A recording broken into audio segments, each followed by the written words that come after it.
On va demander tout d'abord au Rav Ben Simon de Kiryat HaSharon qui nous a fait l'honneur de sa présence pour nous dire quelques mots.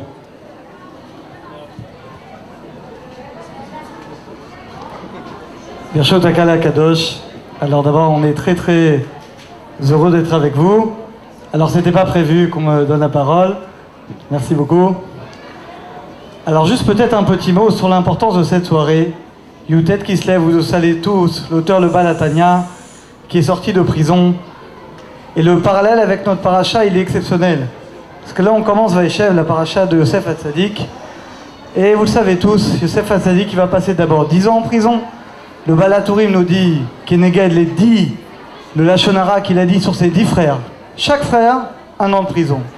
Et après 2 ans supplémentaires, et le rapport il est tellement extraordinaire qu'on voit l'Ashgacha qui est dedans.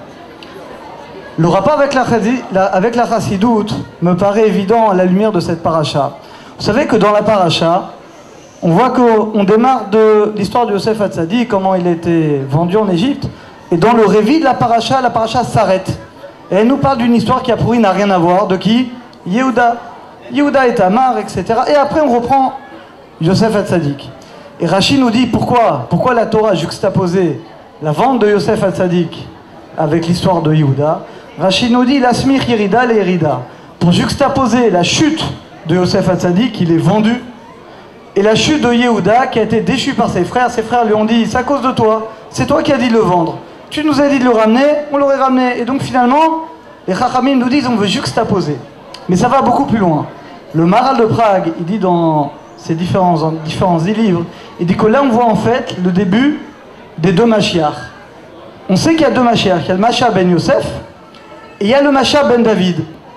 Et cette juxtaposition entre Yehuda, la chute de Yehuda et la vente de Yosef Hatzadik, finalement, comment cette situation va terminer? Eh bien, Yosef Hatzadik, on le sait tous, il va devenir vice-roi d'Égypte. Et Yehuda, il va devenir Mashiach. C'est lui qui va enfanter avec Tamar, Peretz, Zerach, et à travers Peretz, on le sait, Ruth, David Ameler et le Mashiach. C'est que finalement, notre paracha, ce sont les 2 tsurot, les 2 formes du Mashiach. Le Mashiach ben Yosef et le Mashiach ben David. Alors pourquoi 2 Mashiach? Pourquoi? Alors Rav Dessler il dit parce que le but du Mashiach ben Yosef c'est Itorerut Alev, c'est de réveiller le cœur. Et Mashiach ben David c'est quoi? C'est Itorerut Sechel, c'est le réveil du Sechel de l'intellect. Et je crois que à travers ce texte du Maharal on peut comprendre toute l'œuvre de Rabbi Shneur Zalman de Leidi, toute l'œuvre de la Chassidoute. La Chassidoute, son but c'est ça, c'est de réveiller notre cœur. Tout démarre du cœur comme Yosef Hatzadik, et de réveiller également le Sechel, David Ameler. Et on voit dans cette paracha les 2, le réveil du cœur et le réveil du Sechel. D'ailleurs dit le Maharal, c'est pour ça que le premier roi d'Israël c'est qui? Shaoul. Et ça c'est quelque chose qui est très bizarre. On sait très bien que le roi c'est Yehuda. On ne comprend pas pourquoi le premier roi d'Israël, Shmuel Ameler, Hachem ordonna à Shmuel de nommer Shaoul. Et on ne comprend pas ce que Shaoul il vient faire dans la photo. D'abord il va rester que 2 ans le roi. Et ça va être David bien entendu, David Melech Israël. Alors il dit le Maharal pareil, parce que Shaoul Amelech il vient de Benyamin. Benyamin c'est qui évidemment? Benyamin Yosef c'est Rachel. C'est quoi? C'est réveiller le cœur. Le but de finalement de la tribu de Yosef, de la tribu de Benyamin, d'abord tu réveilles le cœur. Le but de Shaoul c'était réveiller le cœur. Une fois que le cœur d'Ibn Israël est réveillé, et bien là tu peux commencer à entrer dans le Sechel, dans le Limoud, dans l'approfondissement de la Torah, l'Alacha, etc. Et Baruch Hashem, on est dans cette soirée, on a les 2 dimensions. On a le Balatania qui réveille le cœur, comme tout celui qui étudie l'œuvre du Balatania le sait, ça réveille le cœur d'un juif. Et le début c'est le cœur, comme Yosef Hatzadik. Et après évidemment, ça réveille également le Sechel. Mashiach ben Yosef, Mashiach ben David. Et regardez comment toute cette chassidoute et toute cette libération du Rabbi Shneur Zalman de Leidi qui va libérer toutes les Nutusot Akdosha, et bien ça tombe justement dans la paracha qui va introduire le Mashiach ben Yosef, Mashiach ben David. Et on souhaite que Bezrat Hashem, on ait très rapidement le dévoilement des 2, que le cœur de tous les Bnei Israël se dévoile, se réveille à travers Mashiach ben Yosef, et le cœur de tous les Bnei Israël à travers Mashiach ben David, et que le srout de la Chassidoute puisse inonder le monde entier. Keneraton, et un grand merci, un grand kol hakavod aux institutions du Rav Mazouz qui font un travail, je tiens à le dire, je suis arrivé il n'y a pas très longtemps, je le vois déjà autour de moi, c'est extraordinaire. Vous faites un travail, il n'y a pas de mots, parce que Blainara, C'est extraordinaire le nombre de juifs qui se réveillent leur cœur grâce à vous. Encore un jeune, il m'a dit Shabbat dernier, il a passé Shabbat avec vous, il m'a dit il a passé un Shabbat extraordinaire. Et ça, c'est quelque chose que je crois que on doit tous au Chabad, qui se sacrifie vraiment pour le clan d'Israël, pour réveiller notre cœur et notre conscience. Alors on remercie beaucoup que le sroud du tzaddik, il soit Mevarech, le Rav Mazouz, toutes les Mosdot, et que vous puissiez continuer à grandir et à réveiller le cœur de tous les Bnei Israël, Chayin Hassan, Velemar, Amen.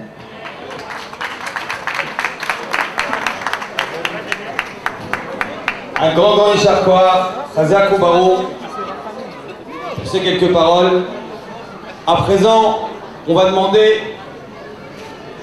à un grand ami, voire même de la famille du Bet Chabad, de nous dire quelques mots au Rav David Nakash.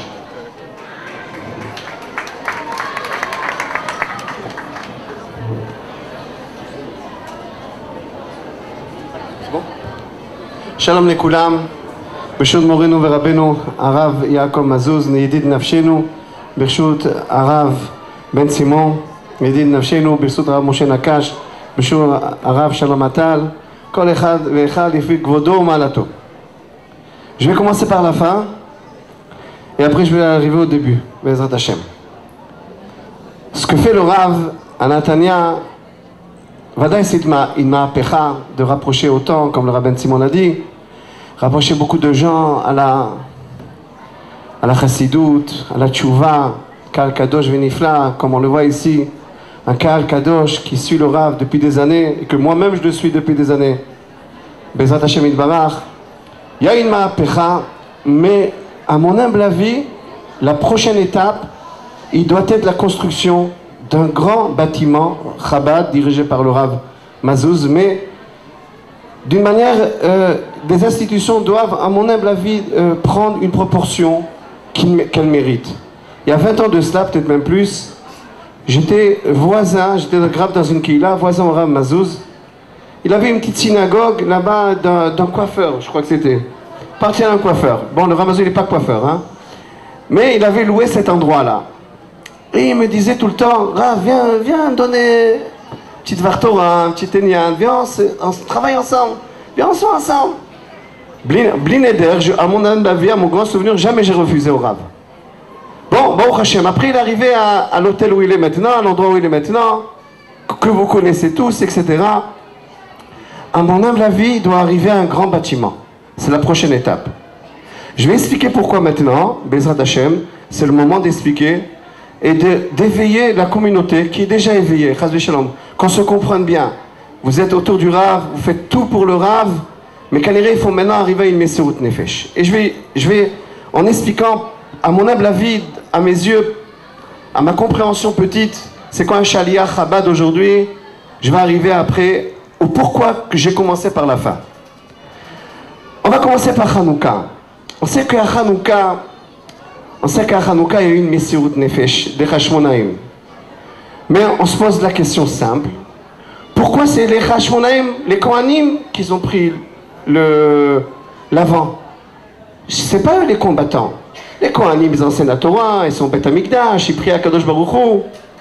Mais voilà, à notre surprise, qui s'élève contre les Grecs 200 ans avant la destruction du deuxième Beth Amikdash? Qui s'élève contre les Grecs? Une famille de Kohanim. Ceux qui prient, ceux qui enseignent la Torah, ceux qui ne savent pas se battre, ceux qui sont Khalashim. Qu'est-ce que les Kohanim maintenant vont aller se combattre? Pourquoi pas la tribu de Yehuda, la tribu de Binyamin? Je ne sais pas qui existait à cette époque. Il y avait l'âme Israël qui existait. Personne n'a voulu relever le drapeau. À part les Kohanim. Les Kohanim, ils ont eu sur leur drapeau Maccabi, Mikamocha Bali Hashem. La réponse, elle est simple.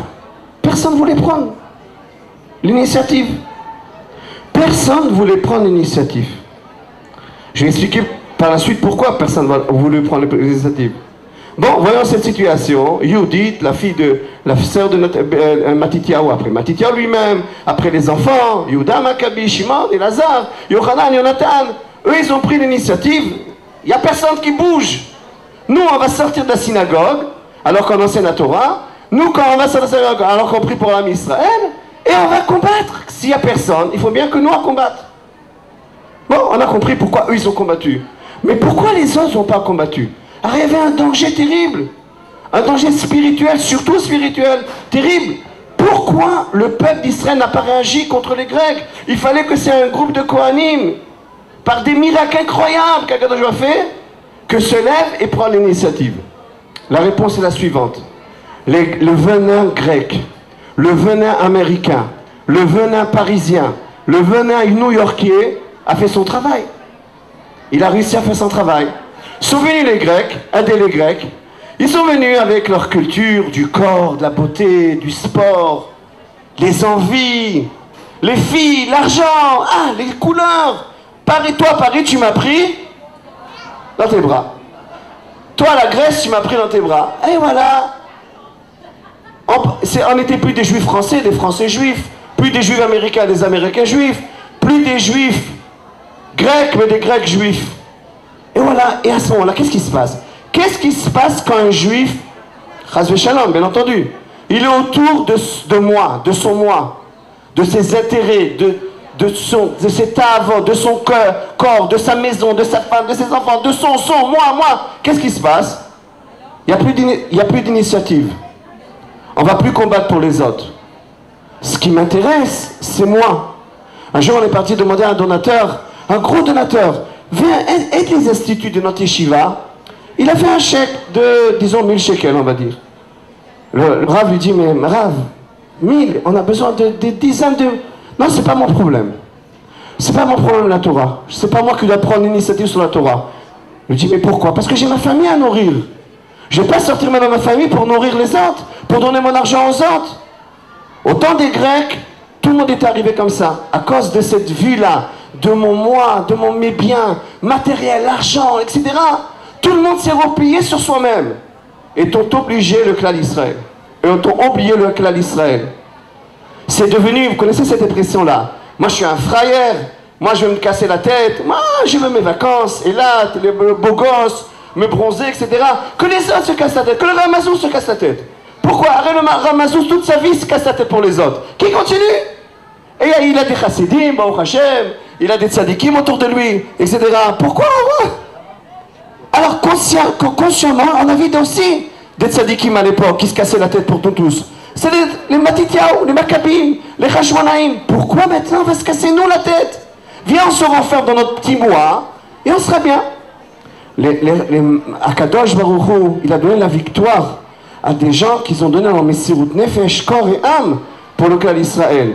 Et toute la fête de Hanouka est basée sur ce Inyan-là de donner toutes les autres. C'est pour ça qu'on allume dehors, on va éclairer les autres. C'est quoi Hanouka? Éclairer les autres.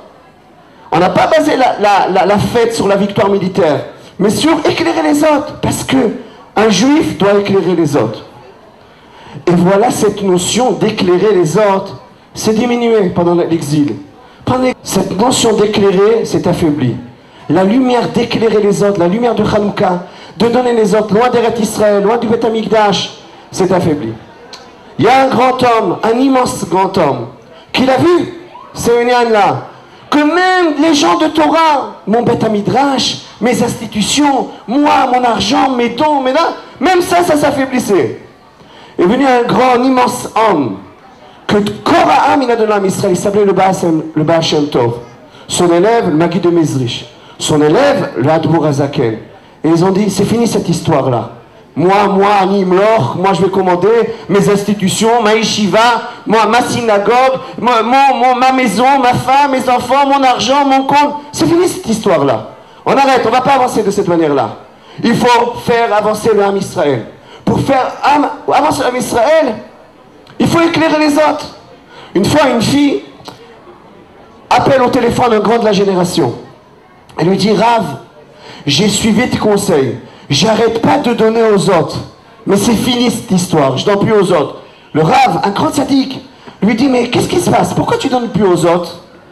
Parce qu'elle dit, écoute, je suis pas frayérite. Je dis, c'est quoi frayérite? Parle-moi pas en chinois, parle en hébreu que je comprenne. J'en ai marre de donner et personne ne me donne. Alors le Rav lui dit, Kvar kidmur fraïrim. Il y a déjà des autres fraïrim qui t'ont devancé.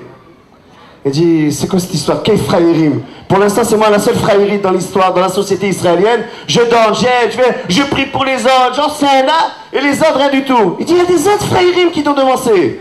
Rav, explique-moi, c'est quoi ces autres fraïrim? Maintenant, c'est rien que pour le Dvar Torah que je les appelle fraïrim, et chas v'shalom, que j'emploie cette mot-là, que sur les fraïrim que je viens d'en dire. Les fraïrim, c'est Abraham, Yitzhak, Yaakov, Moshe, Aaron, David, Shlomo, le Rabbi Chabad, Rabbi Nachman, le Rav Kook, le Rav Mordechai Eliyahu, le Rav Yosef, le Rav Elashiv, voilà tous les fraïrim. Maintenant, tous ceux-là, qu'ils ne donnent pas, rien qu'ils reçoivent, ils sont plus marqués dans l'histoire, effacés, on n'entend pas plus parler, même dans leur maison. Dans leur maison proche, on dit pas, ah papa il donnait, ah papa quand un pauvre il venait il allait vers lui, ah papa il a fait cette mitzvah, ah maman elle a fait envie de... Non, on parle plus d'eux, c'est fini, ils sont effacés. Mais ces fraïrim là, qui donnaient sans arrêt, c'est rien que les seuls qui sont marqués dans l'histoire, la had ou le mer olamim. À Natania, il y a, excusez-moi l'expression, chas v'shalom, de penser à ça, ce mot-là, mais rien que pour le Dvar Torah je veux le dire. Il y a un qui a décidé d'être le frère de tout le monde, chas v'shalom, ok? Comprenez-moi. Et qui donne, et qui n'arrête pas, et qui fait, etc. Et seulement, il faut comprendre que dans un chaliach, il y a deux dargotes. Il y a le rabbin classique. Le rabbin qui donne, il m'a donné, mais il a aussi des conditions. Il a une bonne paye, un bon cadre, qu'on lui fasse cavote, qu'on se lève devant lui. Ça, c'est un rabbin classique. Il a tous ses honneurs, il a certainement ses mérites, etc. Mais ce n'est pas le chemin du Rav Mazouz. Ce n'est pas le chemin que le rabbi de Chabad a enseigné à chez Shlichim. Il n'y a pas d'etnaïm. On donne, stop. On donne pour donner. Bémissur nefesh, sans tnaïm. Alors qui va faire les tnaïm? Toi, tu fais tes tnaïm à toi. La preuve que j'ai raison de ce que je dis, qu'un Shaliach Chabad, il est comparé à Coca-Cola. C'est la blague que j'ai reçue aujourd'hui. Quel rapport entre Coca-Cola et Shaliach Chabad? Dans le monde entier, il y a Coca-Cola. Dans le monde entier, il y a des Shlichei Chabad. Alors, au collège ce matin, quand on a fêté Yutet Kislev à notre yeshiva, il a dit, non, tu te trompes, Rav. Il y a un endroit qui n'a pas Coca-Cola et il y a un Shaliach Chabad. Alors je lui dis, c'est qu'au Cuba, ils n'acceptent pas Coca-Cola des Américains, mais il y a un Shaliach Chabad ici. Alors donc, Shaliach Chabad, il va de partout. Maintenant, quelles conditions il a? J'étais en Martinique là-bas pour la yeshiva. Quelles conditions? Un Shaliach Chabad, le pauvre, avec deux enfants, le pauvre, c'est pas le pauvre, mais avec des enfants en train de... Quelle vie? Où il va mettre des enfants? Où il sort? Qu'est-ce qu'il va? Quelles conditions? Et il faut comprendre que pas toujours on les accueille avec les trompettes, les Shaliach Chabad. Encore un Chabad qui va venir. Non, mais quoi il va venir? Sauver des neshamot, faire des gens, ramener des gens à la tchouva. Parce que le rabbi n'a pas enseigné seulement qu'on va où tout est prêt, où tout est net, où tout est clair, où tout est sympa. Le rabbi a enseigné, c'est shlichim, d'aller dans un endroit où tout est difficile, où il faut se donner, où il faut être dans des dangers plus spirituels, où les enfants y tombent, où les enfants ils ne savent pas plus y aller. Si j'aurais dit au Rav Mazouz, que Dieu le protège, j'aurais dit, va dans un quartier, je sais pas moi, autour Natania, il y a des quartiers sympas, il m'aurait dit, non, moi je quitte pas le Kikar. Qu'est-ce que tu fais le Kikar? Il y a au cœur du balagan de Natania. Justement, un Chabad, il est au cœur de tout ce qui se passe, de tout ce qui est difficile. Alors un jour, j'ai le Rav Chabad, mais quand je rentre dans ta synagogue, il y a très peu de Chabad. Il y a beaucoup de gens tout autour, tous les tzadikim, je touche personne. Mais les gens qui se renforcent. Il dit, une synagogue, je crois que c'est le Rav qui m'avait dit ça. Une synagogue qui a rien que des Chabad, c'est pas une synagogue Chabad. Une synagogue Chabad, c'est où il y a tout le monde. Tous ceux qui tombent, tous ceux qui se lèvent, qui sont en train de se lever, tous ceux. Mais seulement, et je vais finir par ce Enyan là. Je vais finir par Admon Azaken, par le Tania. Pour dire à un Shaliach Chabad, c'est quoi ce bitou là de ce monde que je fais? J'efface mon idée, ceux qui viennent nouveaux en Israël, et c'est dur des fois. Il y a des combats, il y a les tsarara, etc. Il faut leur donner de la volca, mais il faut, en leur donnant la volca, les élever. Baruch Hashem. Il n'arrête pas de marier, Moral Barabotai, des gens qui étaient comme ça. Et maintenant ils sont dans un mariage avec un habit Chabad, avec un chapeau, avec une maison chassidite. Ils n'arrêtent pas de marier des couples comme ça, qui étaient très loin de la Torah et qui sont venus. il est rien que seulement dans un hôtel, en train de louer une synagogue dans son hôtel. Vous allez me dire, c'est déjà bien, oui, mais c'est pas suffisant.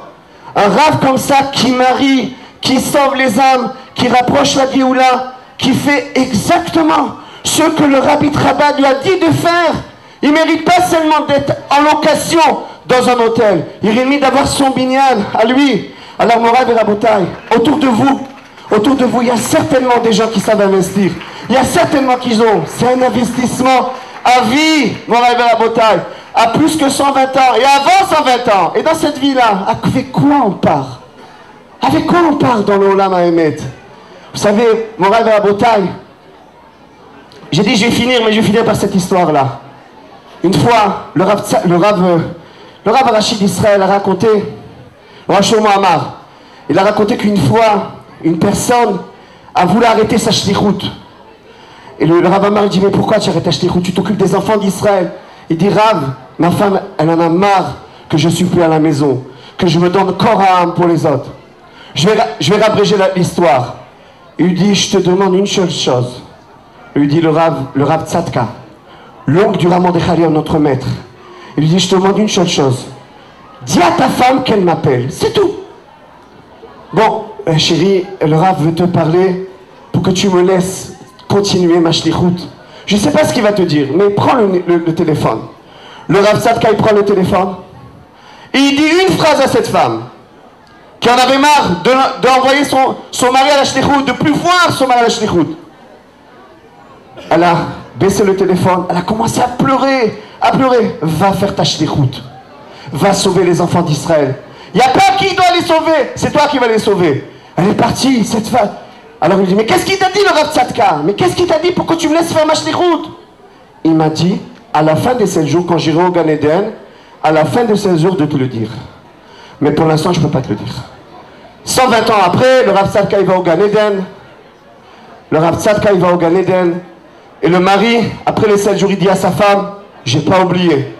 Qu'est-ce qui t'a dit, le Rav Tzadka, pour que tu m'as laissé faire ma shlichut pour sauver les enfants d'Israël? Alors il dit comme ça. Le Rav Tzadka m'a dit, je te promets, si tu laisses ton mari continuer sa shlichut pour l'âme Israël, en haut dans le Gan Eden, dans ma yeshiva, moi tu seras près de moi. Quand tu vas monter à 120 ans, à côté de moi. Et si les anges, ils t'empêcheront de monter en haut, dis-leur que le Rav Tzadka m'a promis. Le Rav Rabotai, le Rav Azouz, à 120 ans et plus, parce qu'il a une très longue vie, il sera près du Rabbi. Tous ceux qui vont le soutenir, ils seront à côté de lui. Tous ceux qui vont le soutenir, ils auront soit Olam Hazé ou Olam Haba. Pas ceux que seulement Olam Haba. Parce que chez Rabat, on n'aime pas, quand on parle d'Olam Haba, allez, tu vas nous angoisser avec ces histoires de moussard. On ne va pas parler d'Olam Haba. Olam Hazé. Qu'est-ce qu'on va faire avec nos biens, avec notre argent, sinon aider une personne qui rapproche la Géoula, une personne qui rapproche le Mashiach, une personne hors et un pour nous tous, une personne qui vous réjouit, une personne, alors Bezrat Hashem. Et là je finirai vraiment. On souhaite que l'année prochaine, avec l'aide de Dieu, c'est un bâtiment Chabad qu'on voit, avec premier étage, une école, Talmud Torah, Maon, Gan, Yeladim, Torah, Chassidut, Bezadra. Et à la tête de tout ça, notre maître, le Ramazouz, Yiratzon Bezrat Hashem, que Srut Amura Hazaken, בעל התניא יגן בעד הרב, בעד הקהל הקדוש הזה, בעד הרבנים שהגיעו בעזרת השם, הרב אבן, הרב מצימו, הרב עטל, הרב משה וכל הצדיקים, יהי רצון שנזכה לגאולה שלמה במהרה בימינו אמן.